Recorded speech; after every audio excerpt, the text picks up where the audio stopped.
Morning. I was trying to give you a view of the inside of the oven this morning with my phone, but it's too hot for my phone, so that's not going to work. I'll have to try something else.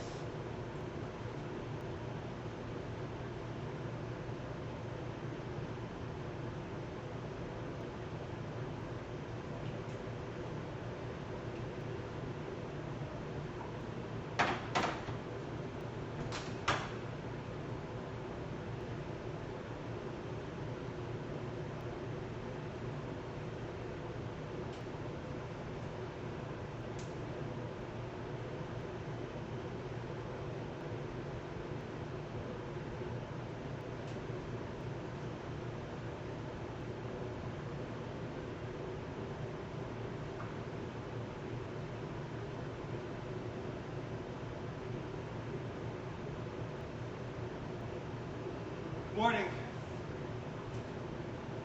Hello.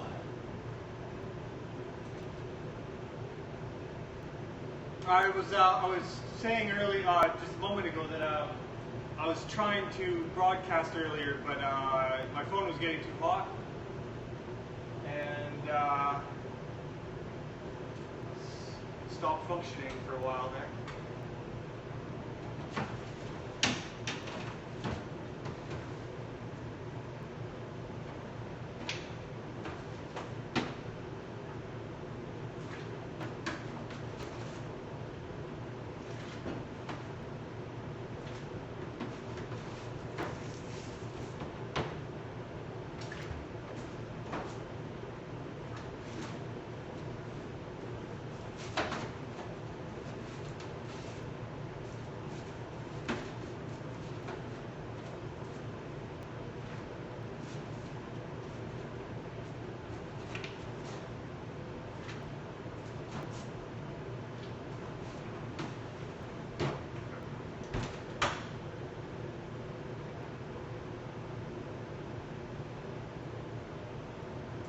Hamlin towns in Brunswick, my famous Hanover city. The river westward deep and wide washes its wall on the southern side. A pleasanter spot you've never spied. But when begins my ditty almost 500 years ago, to see the townsfolk suffer so from vermin was a pity. Rats, they fought the dogs and killed the cats, and bit the babies in the cradle, and ate the cheese from the bats, and soup from the cook's own ladle.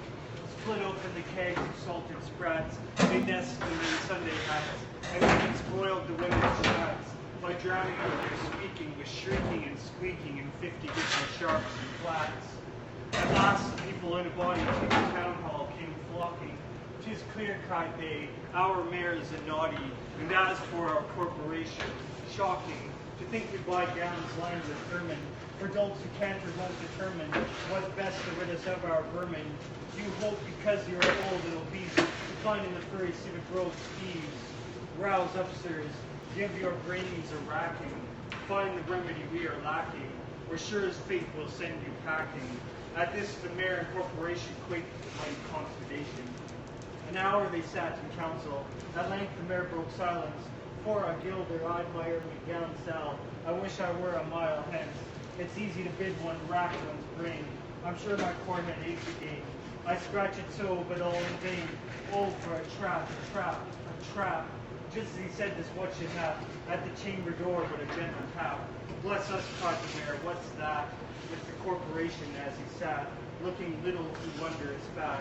Nor brighter were his eyes, nor moister than too long opened oyster. Save when at noon his paunch and muteness, or plate of turtle green and glutinous. Only a scraping of shoes on a mat, anything like the sound of a rat makes my heart hit a cat. Come in, cried the mayor, looking bigger, and in did come the strangest figure. His long clear coat from heel to head was half yellow and half red, and he himself was tall and thin, with sharp blue eyes each like a pin, and light loose hair and swarthy skin, nor tuft of hair on cheek nor beard on chin, while lips or a smile went out and in. There was no guessing his kith or kin, and nobody could enough admire this tall man in his quaint attire. Quoth one, it's as my great-grandsire, starting up at the trump of doom's tone, had walked this way from his painted tombstone. He advanced towards the council table, and please, your honor, said he, I am able, by means of secret charm to draw all the creatures living beneath the sun, that crawl or swim or fly or run, after me so as you never saw. And I chiefly use my charm on creatures that do people harm, the mole and toad and newt and viper, and people call me the Pied Piper. And here they notice round his neck, scarf's red and yellow stripe, matched with his coat of self-same check. And out scarf's end from the pipe, and his fingers they notice were ever straying, as if impatient to be playing upon this pipe, as low it dangled over his vesture so old-fangled.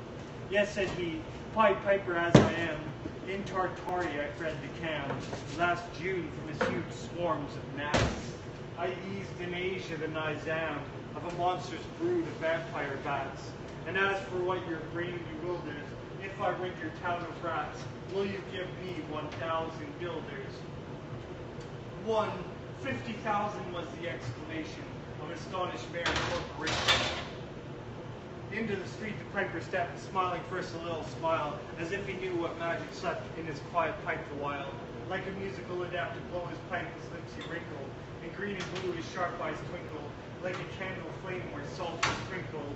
And ere 3 shrill notes the pipe muttered, he heard as if an army muttered, and the muttering grew to a grumbling, and the grumbling grew to a mighty rumbling, and out of the house came the rats tumbling, great rats, small rats, lean rats, brawny rats, brown rats, black rats, gray rats, tawny rats, brave old potters, gay young friskers, fathers, mothers, uncles, cousins, cocking tails and pricking whiskers, families by tens and dozens, brothers, sisters, husbands, wives, followed the Pied Piper for their lives. From street to street he piped advancing, and step for step they followed dancing, until they came to the river Weser, wherein all plunged and perished, save one who stout as Julius Caesar, swam across and lived to carry, as he the manuscript he cherished, to Ratland home his commentary, which was, at first shrill notes of the pipe, I heard a sound as of scraping tripe, and putting apples wondrous ripe, into the cider presses bright, and a moving away of pickle tub boards, and leaving a jar of concert cupboards, and drawing the corks of train oil flasks, and breaking the hoops of butter casks, and it seemed as if a voice sweeter far than by harp or by Solari's reed, called out, "Oh, rats, rejoice! The world has grown to a vast dry saltery. So munch on, crunch on, take your nunch on, breakfast, supper, dinner, lunch on, and just as a bulky sugar punch on, already staved like a great sun shone. Gracious, scarce an inch before me, just methought it said, come for me. I found the Weser rolling over me. You should have heard the Hamlin people ring the bells till they rock the steeple. Go, cried the mayor, and get long poles, poke up the nests and block up the holes. Consult with carpenters and builders, and leave in our town not even a trace of the rats. Then suddenly up the face of the piper perked in the marketplace. The first, you please, 1,000 guilders. 1,000 guilders, the mayor was blue, so did the corporation too. For council dinners may wear havoc with claret, nocelle, vin de gras, hawk, and half the money would replenish the seller's biggest blood of Rhenish, to pay this sum to a wondering fellow, gypsy coat of red and yellow. Besides, quoth the mayor with a knowing wink, our business was done at the river's brink. We saw with our eyes the vermin sink, and what's dead can't come to life, I think. So, friend, we're not folks to shrink from our duty of giving you something to drink, and a matter of money to put in your poke. But as for the guilders, what we spoke of them, as you well know, was in joke. Besides, our losses have made us thrifty. 1,000 guilders, come, take 50. Piper's face fell and he cried, no trifling, I can't wait beside.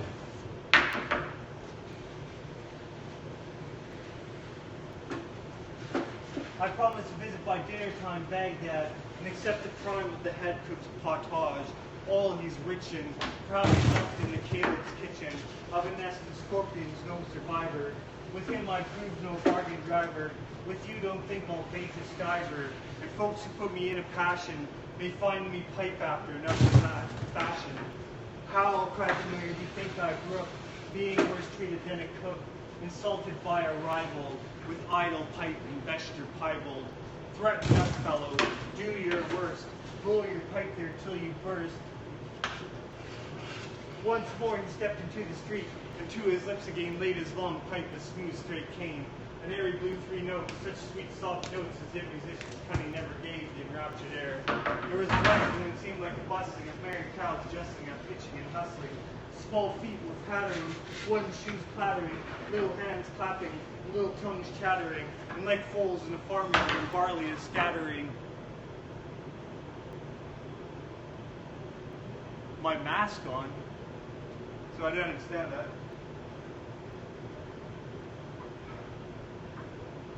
Where was I?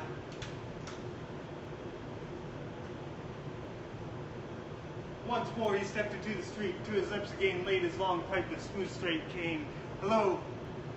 Once more he stepped into the street, to his lips again laid his long pipe of smooth straight cane. An airy blue three notes, such sweet soft notes as yet musicians cunning never gave the enraptured air. There was a rustling that seemed like a bustling of merry crowds justling and pitching and hustling. Small feet were pattering, wooden shoes clattering, little hands clapping, little tongues chattering, and like fools in the farmyard with barley is scattering. Out came the children running, all the little boys and girls, with rosy cheeks and flaxen curls, and sparkling eyes and teeth like pearls, tripping and skipping merrily after. Wonderful music was shouting and laughter. The mayor was dumb and the council stood as if they were changed to blocks of wood, unable to move a step or cry, to the children merrily skipping by, could only follow with an eye that joyous crowd like back. The mayor was dumb and the council stood as if they changed the blocks of wood, unable to move a step or cry, to the children merrily skipping by, could only follow with an eye that joyous crowd protected back, and how the mayor was on the rack, and the wretched council's bosom to be, as the pipe returned from the high street, to where the Weser rolled its waters, right in the way of their sons and daughters.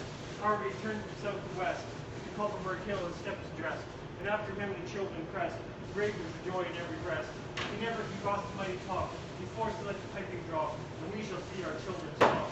For lo, they reached the mountainside, the wondrous portal opened wide, as if a cavern was suddenly hollowed. The piper advanced and the children followed. When our wall were into the very last, the door in the mountainside shut fast. Then I saw all know one was lame, and could not dance the whole of the way. Then in after years, if you agree with sadness, he was used to say, she's dull in our township, my playmates now. I can't forget that I'm bereft of all the pleasant sights they see, which the piper also promised me. For he led us, he said, to a joyous land, joining the town in jest at hand, where waters gushed and fruit trees grew, flowers before the fair viewed, and everything was strange and new.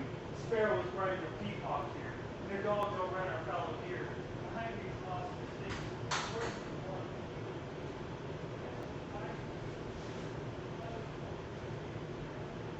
Music stopped and I stood still, and found myself on the side of the hill, left behind against my will, to go now limping as before, and never hear of that country more.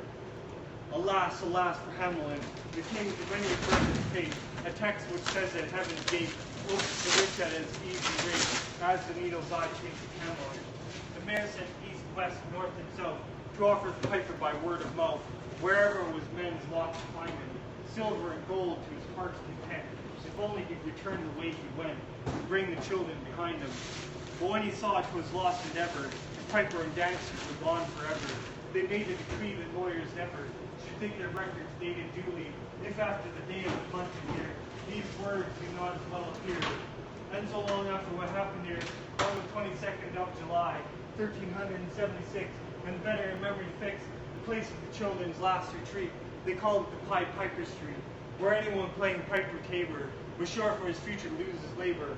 For supper they hostelry or tavern, shop with mirth the street so solemn, and opposite the place of the cavern, they wrote the story on a column, and on great church window painted, the same to make the world acquainted, how their children were stolen away, and there it stands this very day. And I must not admit to say, that in Transylvania there's a tribe of alien people who ascribe the way and dress of which their neighbors lay such stress to their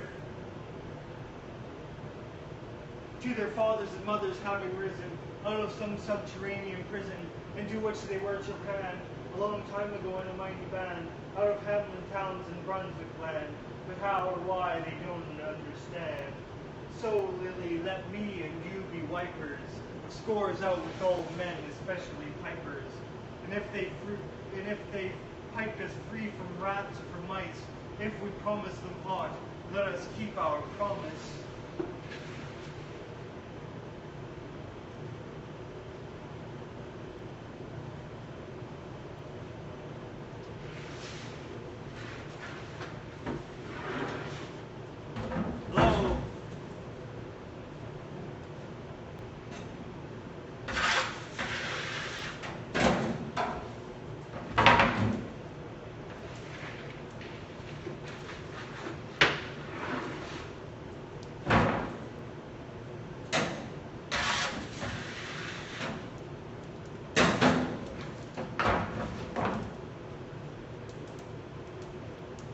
Hello. No, I was reciting a poem.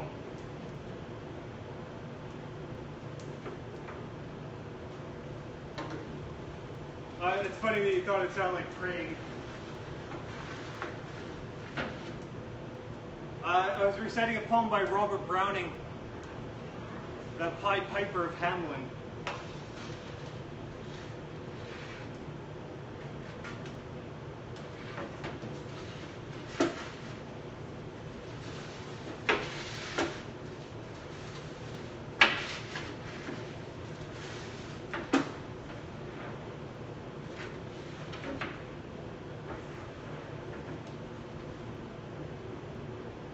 No, bagels. I'll show you one in a minute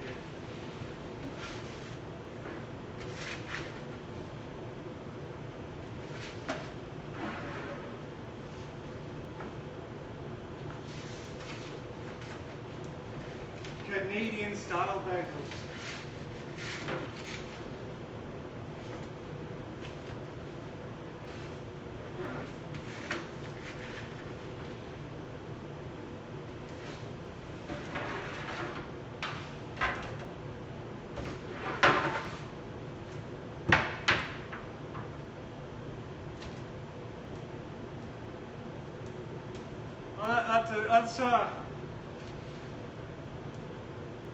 That's funny that you don't have bagels in France. You think the French would enjoy a bagel? Bagels are a beautiful thing.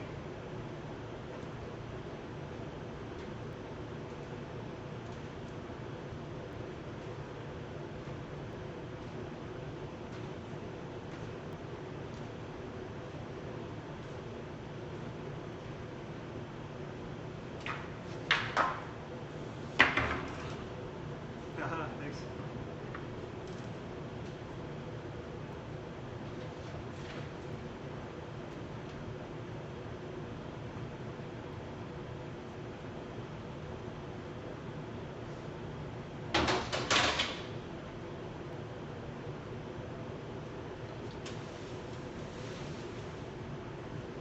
I wonder where Montreal is known for their bagels, and I wonder where that technique originated.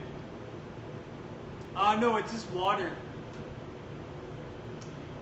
Just to keep the boards cool, and it also prevents the bagels from sticking.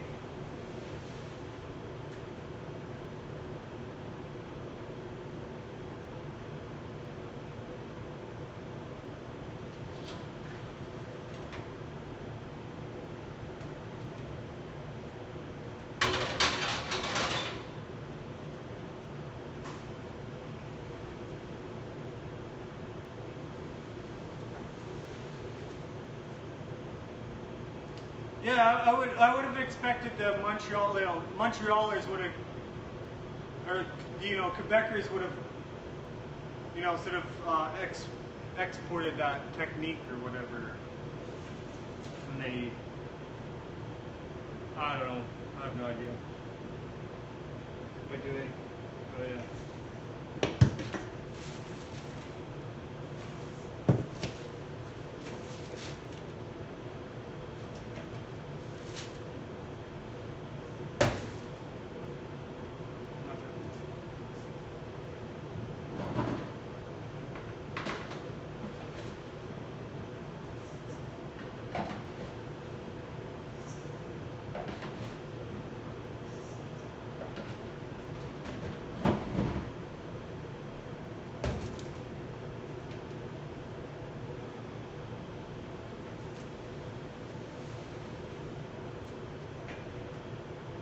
first thought was he lied in every word, that hoary cripple with a malicious eye, askins to watch the working of his lie on mine, mouth scarce able to afford suppression of the glee, that pursed and stored its edge at one more victim gained thereby. What else should he be set for with his staff? What save to waylay with his lies and snare all travelers who might find the posts there? And ask the road, I guess what skull-like laugh will break, what crutch can write my epitaph and pass by my unadjusted thoroughfare. If at his counsel I should turn aside into ominous track which all agree hides the dark tower, yet acquiescingly I did turn as appointed, neither pride nor hope rekindling at the end described, so much as gladness some end might be. For what with my whole world wide wondering, what with my search drawn out through years, my hope dwindled into a ghost not fit to cope with that obstreperous joy success would bring. I hardly tried now to rebuke the spring, my heart made finding failure in its scope. As a sick man very near to death seems dead indeed, and feels begin and end the tears, and takes the farewell of each friend, and hears one bid the other go, freelier outside, since all is over, he saith, the blow fallen no grieving can amend. While some discuss if near other graves be room enough for this, and when a day suits best for carrying the corpse away, with care about banners, scarfs, and staves, and still the man hears all and only craves, he may not shame such tender love and stay. Thus I had for so long suffered in this quest, heard failure prophesied so oft being writ, so many times among the band of wit, the knights who to dark towers search addressed their steps, the just to fail as they seem best, and all doubt was now, should I be fit?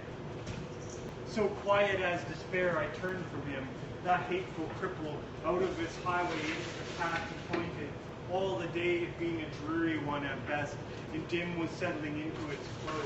It shot one grim red leer to see the plain catch its astray. For mark, no sooner was I fairly found, pledged to the plain after a pace or two, than pausing throw backward a last view, over the safe road 'twas gone, great plain all round, nothing but plain to the horizon's bound. I must go on, naught else remained to do. So on I went. I think I never saw it that starved in noble nature, nothing throve, for flowers as well expect the cedar grove, but chortle and spurge according to its law, like propagate its kind with none do awe. You'd think a burr had been a treasure trove. No penury, inertness, and grimace, in some straight sort were the land's portion. I'm not making pizza. No penury, inertness, and grimace, in some strange sort were the land's portion. See or close your eyes, said nature peevishly. If nothing skills, I can't help my case. 'Tis last judgment's fire must cure this place, calcine its clods and set my prisoners free. I'm making bagels. I'm making bagels. Canadian-style bagels.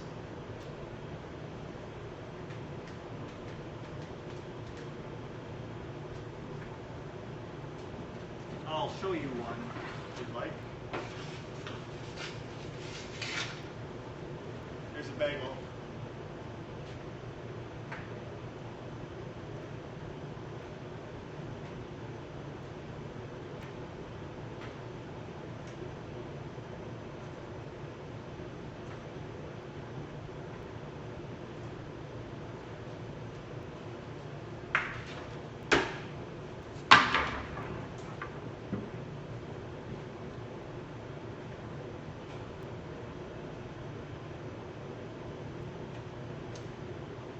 Where was I?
Morning.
No penury, inertness, and grimace in some strange sort were the land's portion. See or close your eyes, said nature peevishly. In nothing skills, I can't help my case. 'Tis last judgment's fire must cure this place.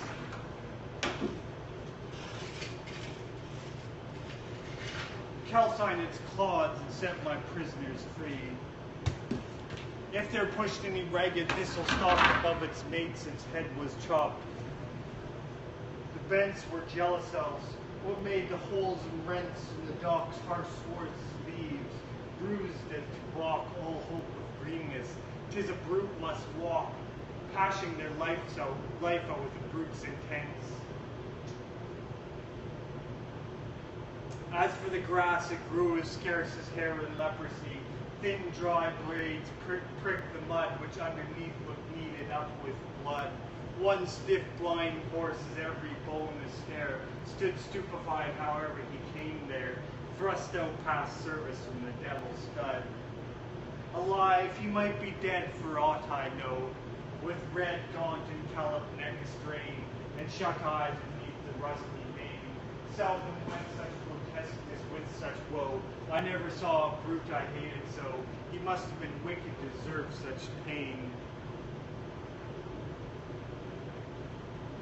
I shut my eyes and turned them on my heart, as a man calls for wine before he fights.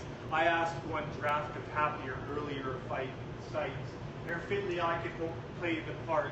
Think first, fight afterwards, the soldier's art. One taste of old times sets all to rights.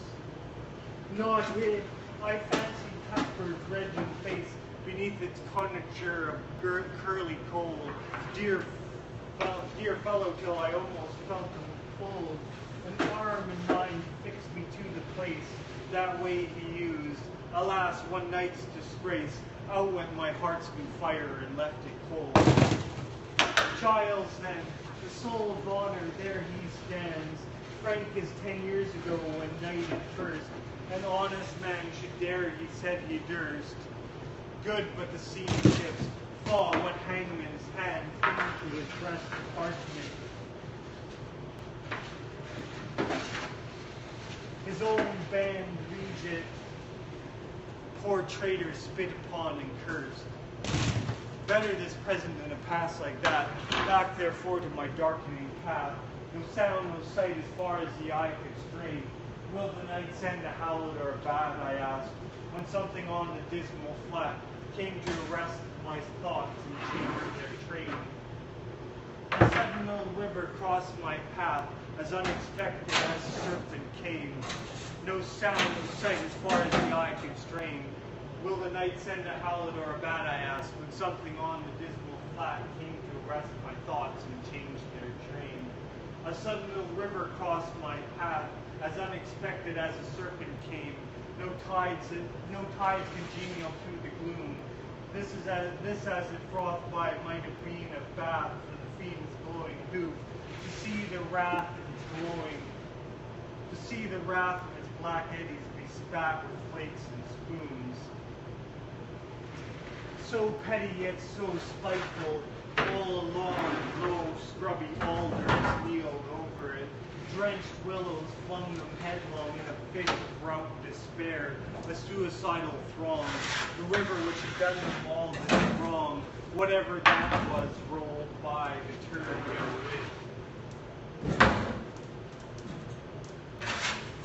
which while I forded dear streams, how I feared to set my foot upon a dead man's cheek each step, or feel the spear I thrust to speak. For hollows tangled in his hair or beard, it may have been a water rat I speared, but ugh, it sounded like a baby's shriek. Glad was I to reach the other bank, now for a better country, vain presage. Who are the strugglers, what war do they wage, whose savage trample could thus pad the dank soil to a flash?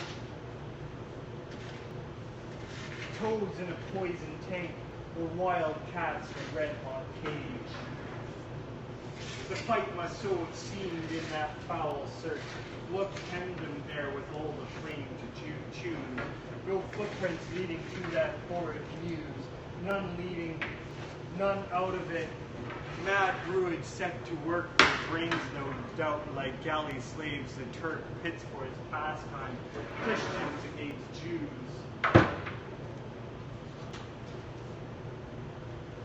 And more than that, a furlong on, why there?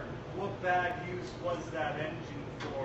That wheel, or brake, not wheel, that harrow fit to reel men's bodies out like silk, with all the air of Tophet's tool, on earth left unaware, or brought to sharpen its rusty teeth of steel.